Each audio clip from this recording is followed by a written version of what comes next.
Imagine you're a high school student who dreams of going to college to study medicine. Or maybe you're a third grader that wants to be an astronaut. Inevitably, at some point in our life, so many of us dream of careers in science, dream of doing things that scientists do. The question is, what happens to them? What happens to those dreams? What happens to those ideas? Where do they go? Why don't our students all become the scientists that they dreamed of at one point in time? A lot of people think it's just the state of science education in America. Whether you're an 18 to 29-year-old fresh out of school, or whether you're a 65-year-old, whether you have lots of college education and experience or very little, everyone says that scientists in America, that science education in America, that our students rank near the bottom of the pile. So why is that? Well, maybe it's because we have our own visions of what science was like for us in school. We sat in our rows and we took our notes and listened to the teacher lecture to us about body parts and about chemical reactions, and we watched some videos, and maybe we took a field trip to a museum. But for the most part, our science wasn't what science is doing today. Oh, I forgot to tell you, I am a science teacher myself. So when I see science, when I see my kids getting hands-on experience, when I see elementary students engaging with ideas and solving problems and asking questions, this is the science that I know. These are the things that I see students doing, engaging with groups that may not have been engaged in the past, and asking questions and learning how to do the hands-on things that scientists do, whether it's being outside and doing field studies and working in nature, or whether it's doing hands-on experiments with chemicals and learning how reactions take place, or it's using modern technologies like biotechnology to study DNA, or it's using engineering and mathematics principles to build robots. Our students are doing things in classrooms now that way exceed the expectations of what most Americans had as a science education in their lives. So when we think about where do our science classrooms stand, are our science classrooms really helping our students? Or are our science classrooms producing the results that most of the public feels, that our students are at the bottom of the pile? Are our science students being crushed by other countries around the world, as some headlines may say? And how would we solve that question? How would we know for sure? Well, luckily we have ways to compare what goes on in this country to what goes on in other countries. And we can look at the other countries that are similar to ours in the United States, and then we can compare that data, and we can see what our students are doing and the performances that other countries are giving to their students as well. And the reality is, it's not nearly what the public opinions would tell you. It's not nearly what the headlines, as salacious as they are, might say.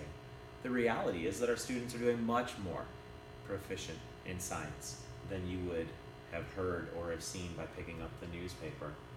In fact, if you compare our students to other relatively comparable countries and economies, we're in the top half. We're not in the bottom.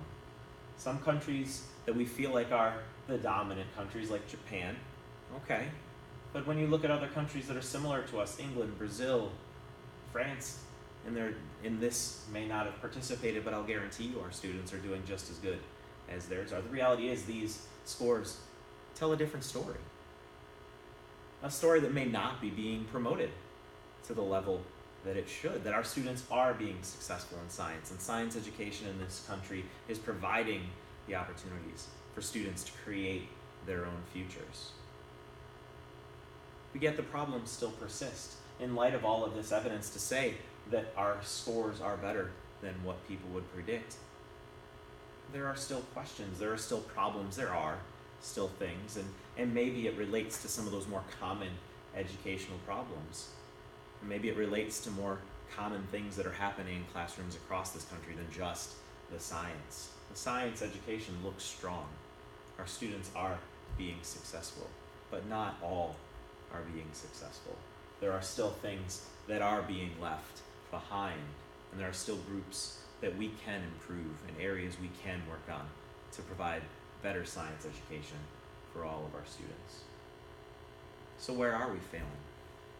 I work in a public high school with a lot of high need students, with a lot of racial and ethnic diversity, and I see the students who are successful and I see the students who aren't successful. And it's not a science thing. Science is colorblind. Science doesn't see a black student or a white student, doesn't see a female or a male, but we do as humans. And that's unfortunate, because when we look at our students that way, we see that the results play themselves out in very typical fashions. When we break our students into those groups, rich, poor, black, white, male, female, rural, suburban, whatever you want to do that we quantify all of this data with, we are failing our students. We are leaving them behind. And I know you've heard these stories before. I know that this isn't just a science education issue. I know that in math, I know that in English, I know that in lots of areas of testing, your success is almost defined by, in some cases, the color of your skin, or the amount of money that you have in your pocket, or what kind of jobs your families have. And I know that all of those capital experiences matter. I understand that not all students come into classrooms with the same capital, whether it's economic capital, whether it's social capital, whether it's the experiences that you've had growing up. I know students don't come in with the same tools, but that's not my job as a teacher. My job is to provide opportunities. So what can we do? What opportunities can we provide our child?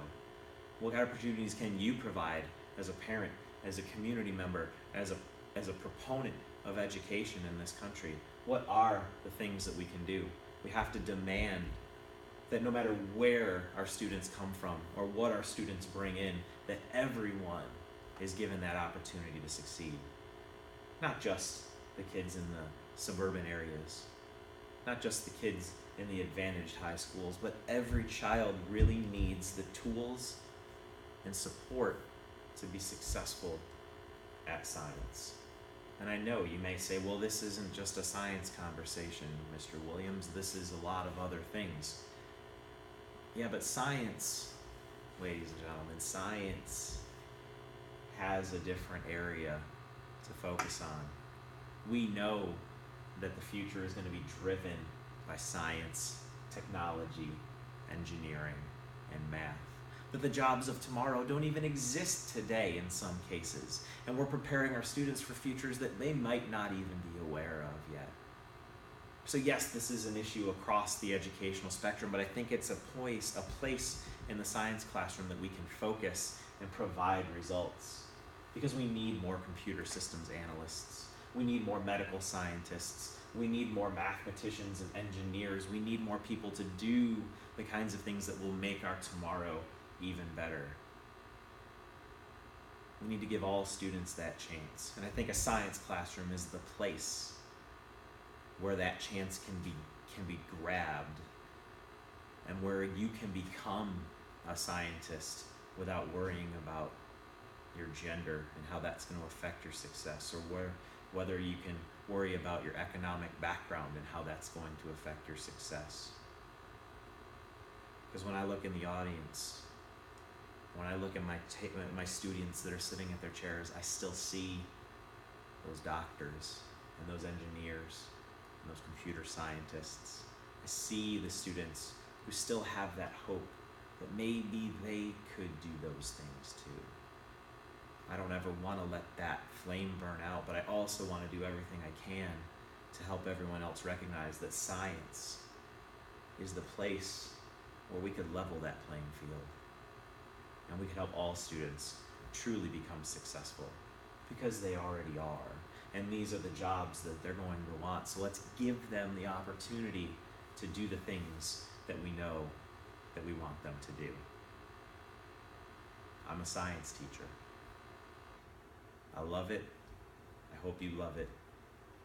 And I can't wait to see what my students will do in the future. Thank you.